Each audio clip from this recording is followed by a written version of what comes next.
everybody around the project of Lebanon. Lebanon should be, in their vision in the 40s, Lebanon was to be a neutral country between the East and the West. In my opinion, Lebanon cannot be today neutral in the very broad sense of the term.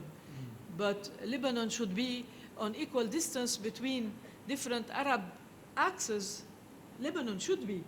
But this issue brought Lebanon to the war.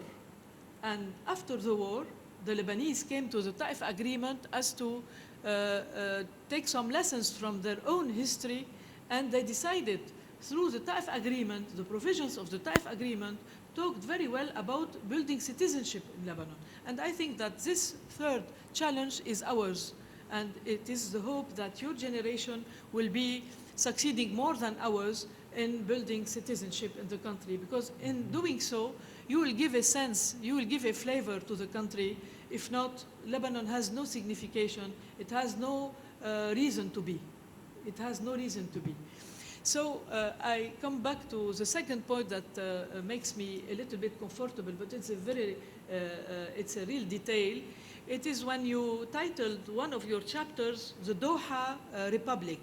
I don't think that the Doha Agreement, which was much more a package deal among politicians under the auspices of Qatar at that time, it is not comparable to the Taif Agreement, because the Taif Agreement came to be integrated to the constitution of Lebanon.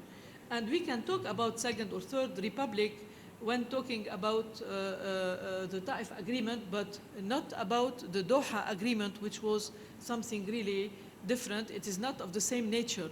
You see that our tradition in political analysis comes to some details and brings out differences. And it is constitutional issues that we raise by saying that the Doha Agreement is not comparable to the Taif Agreement. I'm talking about details, of course, but it is mainly to think and not to take what is said by the book as granted, but accept the discussion.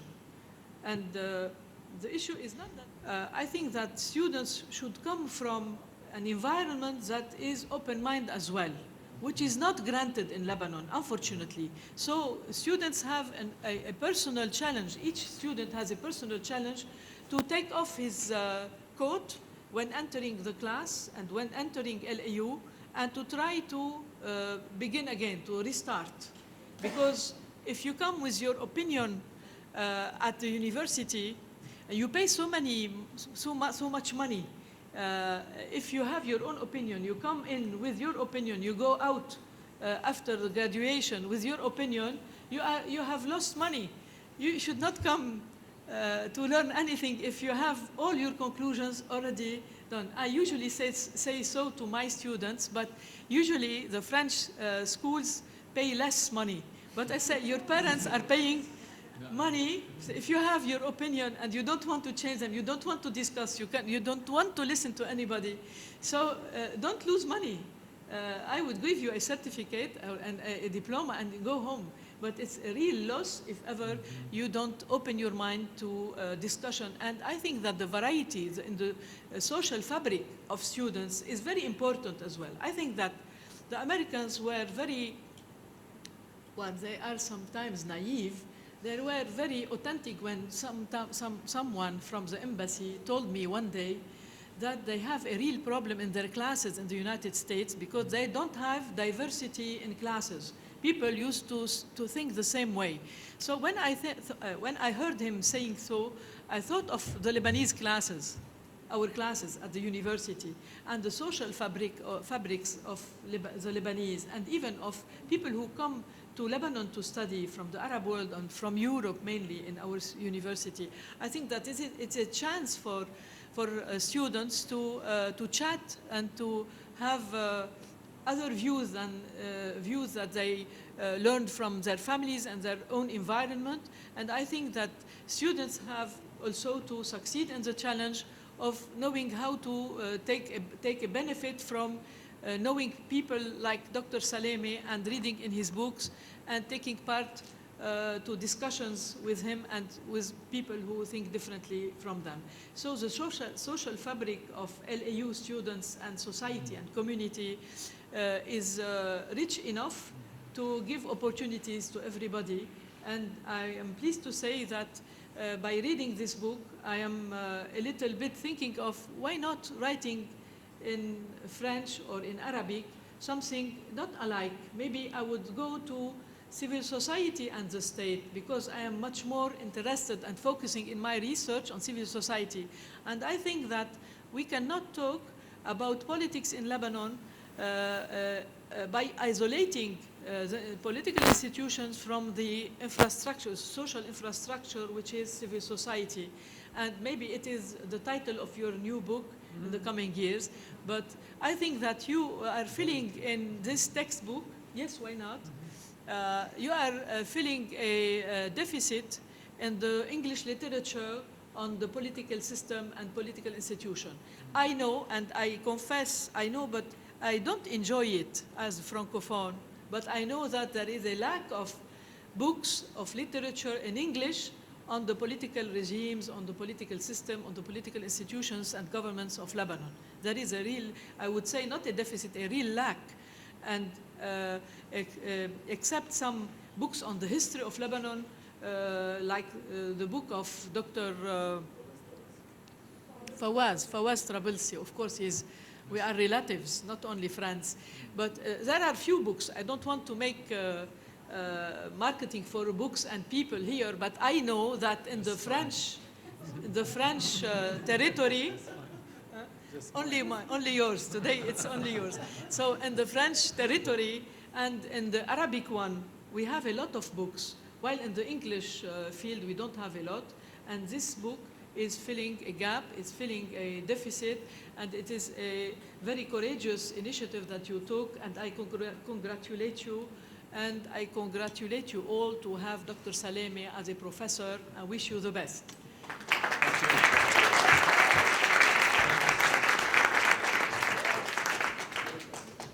Dr. Imad Salamey is an associate professor of political science and international affairs at the Lebanese American University. He is the president of the Center for Arab Research and Development. Dr. Salamey received his PhD in political science from Wayne University, State University, USA. He is widely published in international and prestigious scholarly journals. Among his current publications is The Collapse of the Middle Eastern Authoritarianism, US-French Collaboration on Lebanon. Dr. Salamey has received, directed, and coordinated various research grants and projects sponsored by governmental and non-governmental international organizations, and is a research and policy consultant in areas such as the rule of law, democracy, election, human rights, defense, law enforcement, and legislative strengthening. A few words from Dr. Salamey.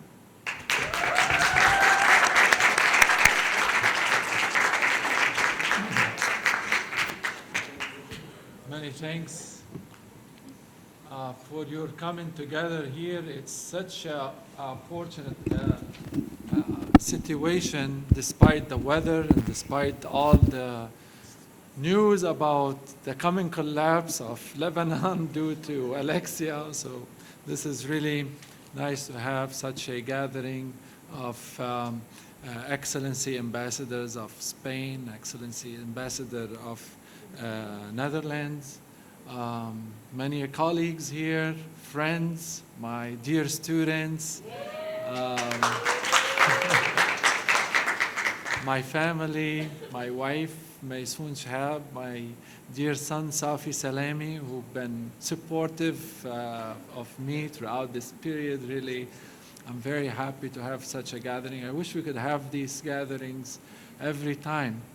And more often, and to have this kind of collaborations in terms of discussing issues of importance to Lebanon and to the region, and definitely for our future and prospect. Also very glad that this event has been sponsored by the Department of Social Sciences at the Lebanese American University, was shared by Dr. Paul Taber. Also, the patronage of Dr. Joseph Jabra was very important to make this event possible. I'm very appreciative to that. Many thanks for the comments provided by Dr. Fadia Kiwan and Dr. Taber.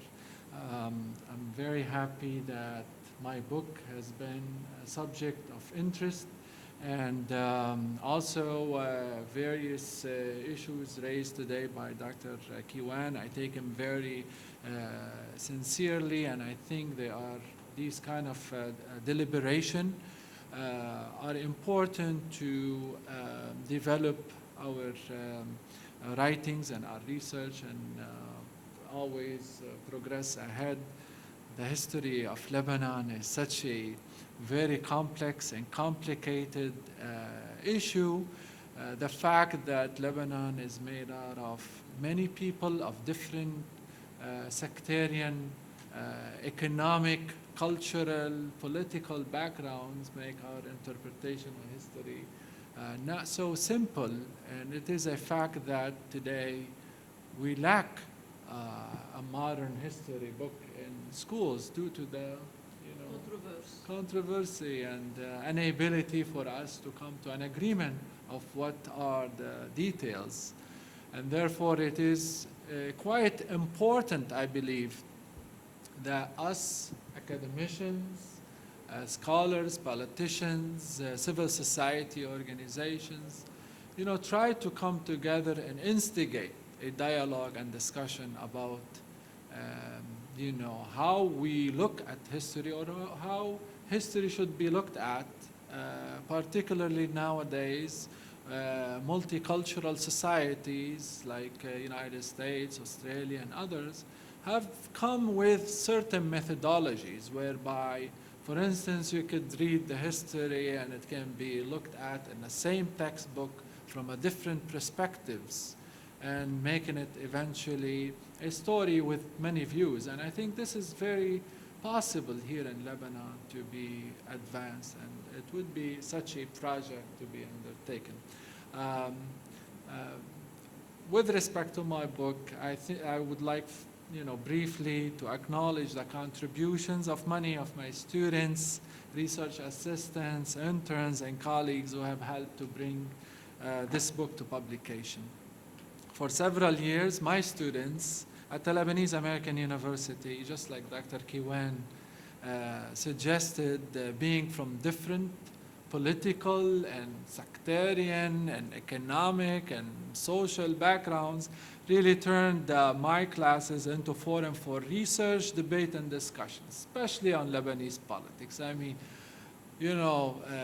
saying the word Shia or Maronites or Sunnis, it always attracts the attention of people, especially my students, get them, alarmed about what is being going to be discussed. And I think, this made my classes interesting in a sense that debate, and I'm glad that most my students were responsible enough to discuss issues of very, very significant sensitivity very responsibly. And, that inspired many of my ideas to bring this book together and talk about, Lebanese politics, because I thought it is a kind of daunting task to write about Lebanese politics and briefly try to bring together the history of sectarian consociationalism. In Lebanon, not many people have written about it as a system, as a sectarian consociational system, whereby the politics of Lebanon and its government pretty much have been made out of. Few words about the book also. First, the book examines consociationalism, just as I said, as a power-sharing model among different confessional communities in Lebanon. In a sense, it provides an assessment and an evaluation of our experience with this regime in both its many blessings and curses. So, you know, I don't give just like Dr. Kiwan just mentioned, I don't give a clear and a cutoff kind of judgment about Lebanese consociationalism. I really like to intrigue the audience or the readers and try to make them make such a decision and perhaps debate it in the classroom. You know, I really like to have that objective achieved, and therefore, you know, I bring the pluses and the minuses. You know, I know if we want to start talking about how bad confessionalism is, you know, we know it's so bad, it created so many conflicts because it never achieved the melting of the different Lebanese confessional groups within one national identity, and this is something I discuss in my book in different ways. However, one must also admit that this consociational system has certain advantages, and in a way, the advantages could be discussed in a framework that Lebanon, within this very turbulent region, has been pretty much the only country with certain freedom. I mean, you could criticize the president, you could criticize member of parliament, you can cast your votes and the votes are contested. You know, you could oppose your government without, you know, finding out yourself the next day in a jail or disappear. So, confessional consociationalism, in a sense, has provided, in certain aspect, a built-in and checks and balance mechanism within a Lebanese polity, rendering impossible the emergence of dictatorship or monarchy.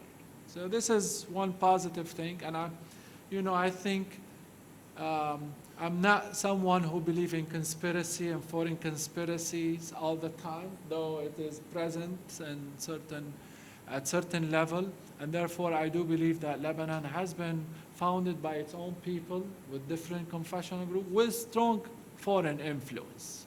So the foreign influence has been strongly present. I also, in the book, examine the issue of problems with confessionalism, particularly that confessionalism in a Lebanese sectarian model has created a weak state because of different groups trying to attain some kind of consensus on a political decision making. And therefore, it has not been able to bring the different groups together, maintain strong polarizations, and eventually, periodically, brought the country to the verge of total collapse and civil war. So, you know, plus and minuses. Secondly, the book provides the readers with like Dr. Kiwan just mentioned, a quick read about Lebanese consociationalism, very condensed, very summarized. It's 270